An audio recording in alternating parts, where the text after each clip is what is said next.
Hi, I'm Karylle, and I'm going to talk about my latest project in Singapore. It's called PI. No, that's not what it means. It's PI is short for Private Investigator. So I play Maya. She's a half Pinay pole dancer from Orchard Town. Do you know where that is? So, um, she has her struggles in life. She has a kid and all that, so she does anything to put food on the table. So she also is a honey trapper. So yun yung mga babae na ina-assist yung PI na photographer para mahuli yung cheating husband para magkaroon ng alimony. So yun yung mga sideline niya. And one day, an old friend of hers asks her to join a PI firm, but the catch is it's not a licensed PI firm, so they're actually scammers.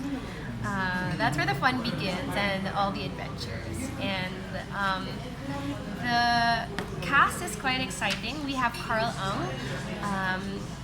He is an actor from Hong Kong who I've worked with before, from Point of Entry, also in MediaCorp Channel 5. And then we have Vanessa van der Straten. She plays a wife of a businessman who goes missing. So that's our biggest case that we have to solve. We also are working with Kathir Van. His last name is Nakuhira. Nandito siya. Kathir Kandavelo. Yan. He's an award-winning actor. He's also a writer and a director. So isa siya sa mga kasama ko sa PI team. Kasama din namin si Najib Soyman and Joyce. Ano ba last name? Joyce Nang yata. Yeah, Joyce Nang. And there are other actors pa who guest in the show. And we're also with Shane Marjuki. Sorry, may kodigo. Ang hirap ng mga pangalan nila. So yun. There are different cases that come along in every episode. So madami din kaming guest actors from Singapore. Are you the only Filipino actor? Yes. How did you get the gig? Did you do I did auditions an pa ba? audition. Mahilig kasi talaga ako mag-audition. So, from Kitchen Musical, I auditioned. Actually, every role, Cinderella. Siyempre sa theater, hindi kinakahiya kasi ang audition. So, audition lang ako ng audition. Siguro, yun. That's really how to get the roles. Why Singapore? Because you have a market na ba? Well, yeah, I've always wanted to do another project after Kitchen Musical and Point of Entry. So it just came at a perfect time, I guess. And I didn't actually get the role I auditioned for. So they built a role for me. It was an existing character, but they wanted to expand the role.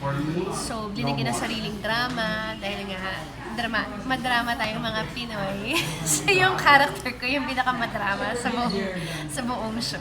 For trivia purposes, ano yung role na in-audition mo and ano yung pinaka-character mo talaga? For this show, I auditioned for Vanessa's role. But yung character ko ngayon, she's a pole dancer na and a mother, a single mom. Hindi naman siya bitter sa mga lalaki, pero because life in Singapore is very difficult and challenging. So if you have a kid, it's gonna be really hard. She was abandoned by her family because she had a kid so young. So doon nagagaling yung angst niya. Pero she's unfazed by it kasi she works and does anything just to make ends meet.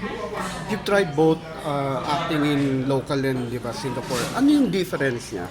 Well, siguro yung pinakamalaking difference is that yung stories ibang-iba for one.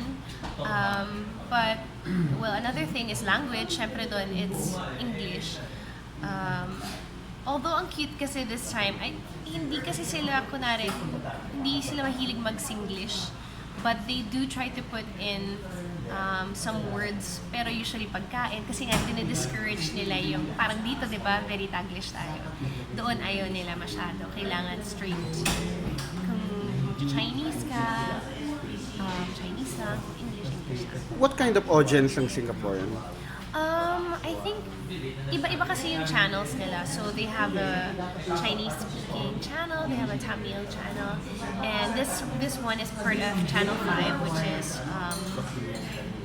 the English network ng MediaCorp. are they the type na ano, they really follow I TV think so series? because the series I joined before had gone on for so many seasons, which is also with Carl Ang.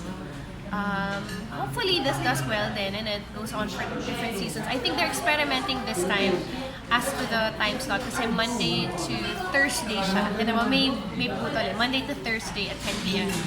So it will run for probably just a month.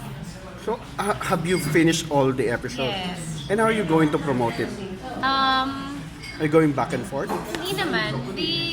We've already shot all the promo materials. Alam mo naman, that's super organized. Tapos na lahat. Karylle, just to clarify, yung role mo dito is a Filipina or she's a Singaporean? Half Pinay. But lumaki na sa Singapore. If you're going to base the story, if you're going to compare it with a US-based show, ano yung parang mas malapit sa kanya? Hindi ko sure eh. Well, there are a lot of shows kasi about PIs in America. Pero iba din kasi yung treatment kasi syempre very local siya eh. I mean, yung cases are very local. The way people perceive each other, iba rin talaga. Hindi ko maisip actually. Although I watch a lot of detective shows. So, hindi ko So it's going to be ma-pinpoint. drama, thriller, anong mas matimbang? It's not dramatic, but it's a drama na maraming comedy din eh. Meron din. So, kaya nga hindi ko siya ma-pinpoint kung anong katulad niya na show. You've done pole dancing talaga. Parang ayaw mo. Hindi, actually, I'm really a ballet dancer. I've done yung hoop, aerial hoop. But I never tried pole dancing. For some reason, I always thought it was impossible. Tapos, meron ako isang friend from Bali who was older than me, and I saw on her feed that she did a recital in Music Museum. Sabi ko, and my first classes talaga, kasama ko siya. Sabi ko, kung kaya mo, siguro kaya ko, no? Yeah, madali lang. So, yun yung nagbigay sa akin ng lakas ng loob. Hindi mo pala siya ganun kahirap. How long yung preparation mo for that? Matagal-tagal din. Kasi you can't learn pole dancing just like that. So, Luningning actually helped me with my choreo for the ruin. But for your role, like, how many percent yung pole dancing mo? Do you pole dance a lot or? No naman. It's just really, ang takbo kasi ng story, yun yung original job ko. And then I was offered a job to join the PI firm na fake naman pala kasi wala namang lisensya. Eh alam mo naman sa Singapore, lahat very strict, di ba? Madaming rules and madaming bawal. So, yun pa lang yung, kumbaga yung office namin, na-scam din pala kami nung kasi wala nga kami mga papeles. Saka nakasara yung ano man tawag dun sa steel shutters para hindi kami mahuli ng police. But yung show nyo, how daring, how different siya talaga? Like, ano ba siya? Well, I think from other shows in Singapore, this one tries to push the limits of censorship because they're very strict there. So I feel that it's nice to tackle some things that aren't usually talked about. So like even kunwari, being a character who works in Orchard Tower, that's a big deal over there. Kasi although it's legal, yun yung one of the things na feeling ko lang naman, na feeling ko hindi sila ganun ka-comfortable about.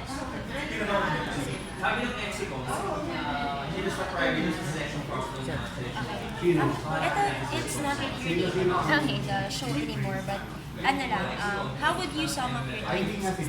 2016, actually happy naman ako kasi I was able to do a concert that my mom produced yung different playground, and then I was able to do a show in Singapore. I had a song that went #1 that was my composition that I never thought would be on the radio. So 500,000 definitely was one of my highlights. And ended nga the year na it was number 24 sa Magic. Siguro yun, it was quite fulfilling for me, I would say. I know a lot of people didn't exactly love 2016. There were so many things that happened in the world that really definitely makes you want to change it.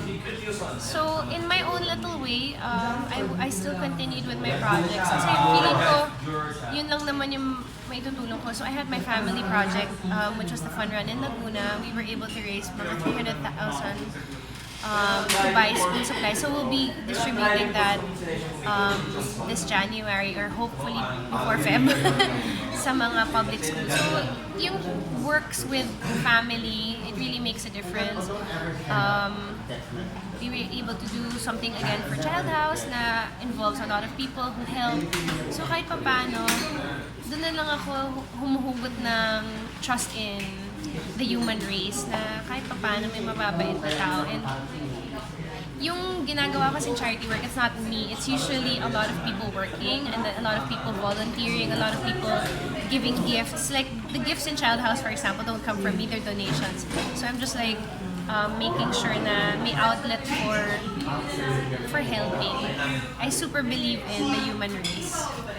So, parang ang belief ko kasi is you just give them an opportunity to help and they will do it. Do you plan to release any musical career in Singapore?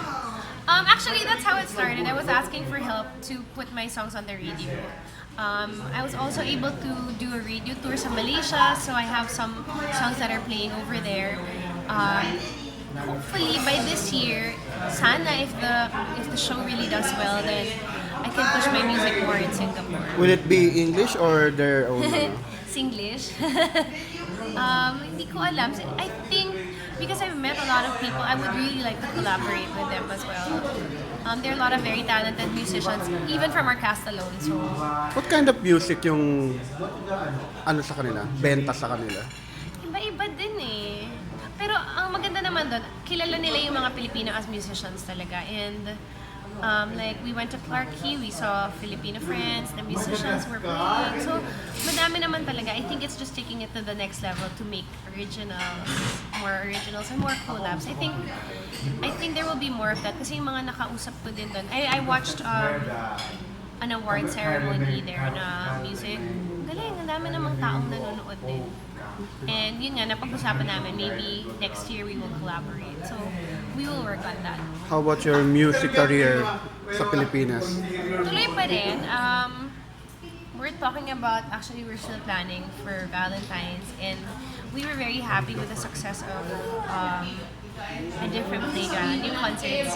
Tsaka natutuwa ako na nagpo-produce na ulit si Mama ng concerts. Kasi before, she would really produce her own concerts. So, ngayon, kami naman ang team up. Okay. Sasayin mo na or sabay-sabay? Ano ba? Wait. Review. January 9. Hello sa lahat ng mga kababayan natin dyan sa Singapore. January 9 na po ang PI. Please catch it on MediaCorp Channel 5. And sa lahat naman na nandito sa Pilipinas and all over the world, you can catch it on toggle.sg. Just sign up for the app and watch it on your phone or on your tablet or on your Google Chromecast or your smart TVs.